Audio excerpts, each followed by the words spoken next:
Hello, Jim Frankenfield here with another problem solution video. This one is a physics problem, really, although I believe it arose from a math course. It was posted on Home Ed Tutors or something like that. I don't usually follow that group, and it's another place that's just spammed with ads for tutors of unknown, undetermined backgrounds. And people tutoring almost anything you can imagine, not just academic. But this problem came up in my feed and it seemed interesting, and then I had to go review this coefficient of restitution a bit. In physics, we don't generally deal with that. We go through a lot of things very quickly, and collisions involve impulse and momentum and sometimes kinetic energy, but we often don't include this restitution. And this accounts in an inelastic collision for the energy lost. So let's have a look at the problem, and then we'll crank out the solution here. So let me go to. Okay, first of all, at the top it says take g to be 10 meters per second squared. That's kind of red herring. You don't need that. G doesn't even play a role here. So you have two spheres of A and B. They're the same, well, the same radius. They're not the same mass. So A has a mass of 0.2 kilograms and B has a mass m, which is unknown. We're going to find that. And they're on a table, and A is rolled directly towards B with a given speed of 10. And A hits B and comes to rest, and B continues on. B goes on to hit a vertical wall at right angles and rebounds straight back to A. And so B hits A, and there's another collision. And that's the end of the problem. There's a coefficient of restitution between A and B of 4/5. So there's every time they collide, you lose some energy. And that's the same for every collision between A and B. You also lose some energy when B hits the wall, and that's a different coefficient. So we want to find m, and we want to find the velocities. So let's have a look at how we do this. Okay, so the first thing we're going to do with any physics problem is sketch a diagram. So I have ball A, and it's 0.2 kilograms, and it's 10 meters per second, and it hits ball B, and it's moving at 0. It's not moving and has m kilograms. We don't know that. So that's before the collision. After the collision, we have A, it's not moving, and we have B, and I'm going to call that VB1 because we're going to have different velocities for B later in the problem as it continues its journey. And it's moving with that velocity, and it has mass m. So this coefficient of restitution is 4/5, and that's equal to this velocity minus this. Yeah, VB1 minus 0. So VB1 minus 0 over, you have to subtract in the other order over here, 10 minus 0. And that's how you use the coefficient of restitution. It's the difference in velocity here versus the difference in velocity here. So this gives me VB1 over 10, and VB1 has to equal 8. Okay, 8 over 10 is 4/5, which was the given coefficient. So now I know VB1.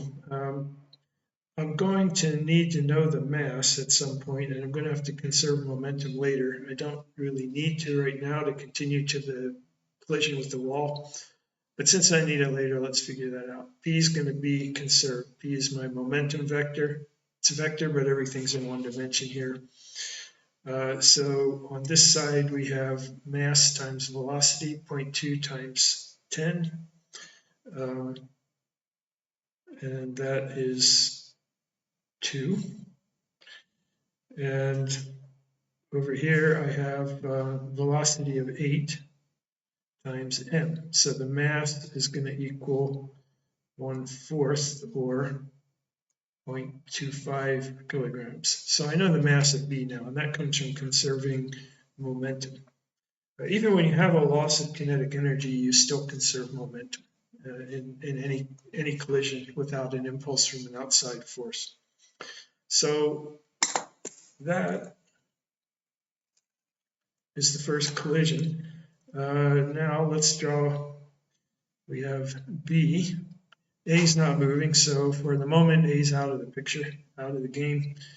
B's moving at 8, and it's hitting a wall. And afterwards, it has rebounded, and it's moving with VB2 in the other direction. And this time, E is equal to 5/8, and this is going to be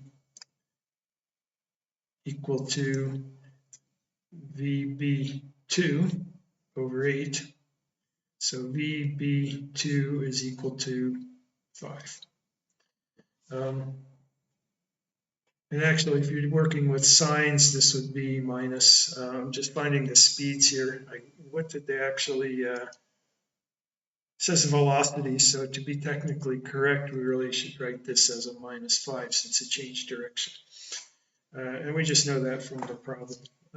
So I have the velocity after the wall. And the last one is where we have a little more problem solving to do.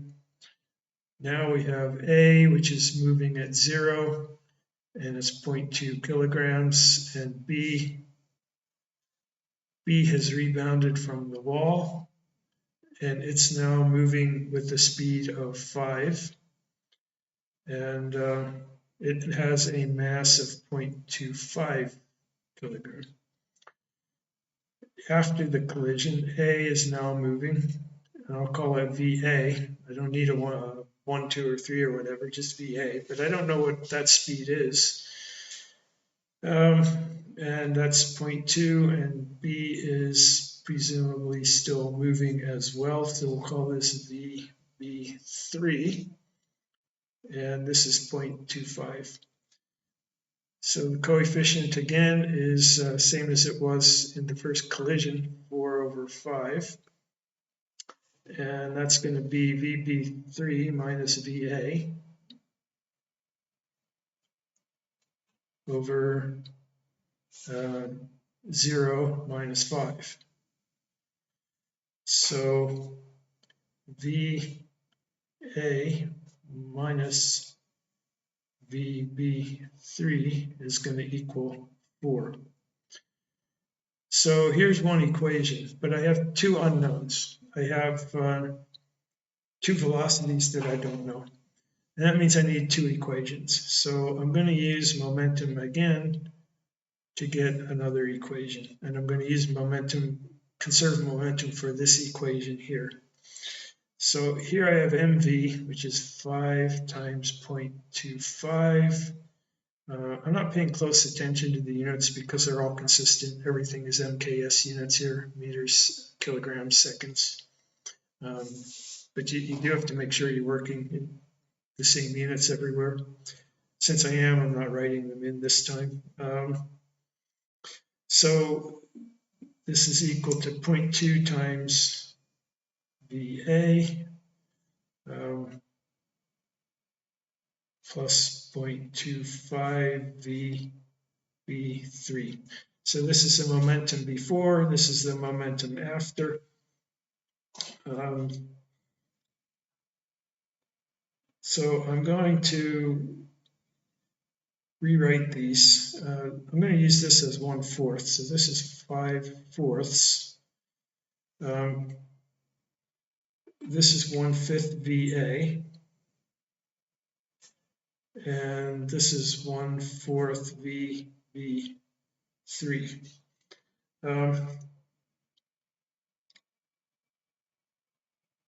I'm going to have to multiply this by 20.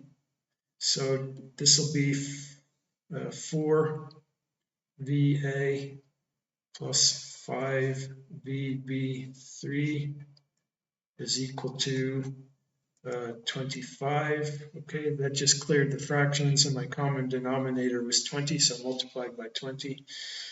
And I'm going to use this equation from up here, but I'm going to multiply that by 4. So that's 4 VA minus 4 VB3, and that'll be 16.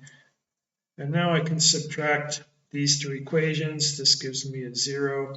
5 minus a minus 4 is a 9 VB3. 25 minus 16 is 9, and VB3 is 1. And that means that VA is 4 plus 1, or 5. VA equals 5. So what they asked for, I think, were the final velocities, which we found down here, although we found all of the intermediate velocities as we went. And we found M. I think we had to find M to solve this, and they did ask for it. It says find M and the velocities after the second collision between the balls. So there you go. That's how you do that. You're conserving momentum, and actually, in a sense, you're conserving kinetic energy. This is partially inelastic, and knowing the coefficient of restitution allows us to account for that loss of energy. The last part, you could probably solve these equations in some different manner. There's different steps, different ways to solve those, but this is the way that the approach I took. One thing about this, and I've been telling physics students, tutoring AP students and college students lately, and lately all interest has been in physics. I haven't had so much math lately. Wouldn't mind some math tutoring, teaching sometime soon. But in physics, always start with some kind of diagram. And the AP test has multiple choice questions, and that kind of leads people into this idea that they don't need diagrams, that they can just think about it because it's multiple choice. They're not long problems, but they do need to be interpreted, and you need a diagram to do that. Or if you don't need it, it's certainly very helpful in the majority of problems. So a big key to approaching physics is taking an organized approach, drawing a clear diagram, writing down your equations that are going to apply. In this case, I have the second step, so I have a new diagram. You need to do this in an organized way.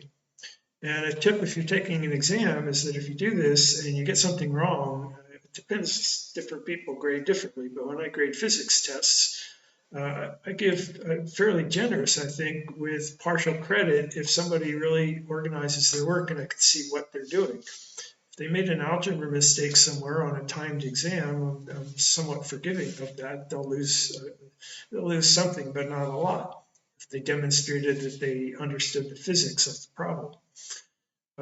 If they have scratched out stuff all over and they've written stuff on one side and one on another side, and sometimes I do that. I don't have a good example of that on my desk here. Sometimes I do that at home when I'm working informally, but I really can't give people partial credit when they do that, because I'm not going to sit there and sift through a lot of disorganized work and scratching out. So make your work organized. It'll help you solve the problem. It'll help you get to partial credit, and it'll help you develop good problem solving skills. So that's it. And this was the second one from this new office and studio. I'm going to be adding some tools for teaching as opposed to tutoring, I hope. See you soon. Bye.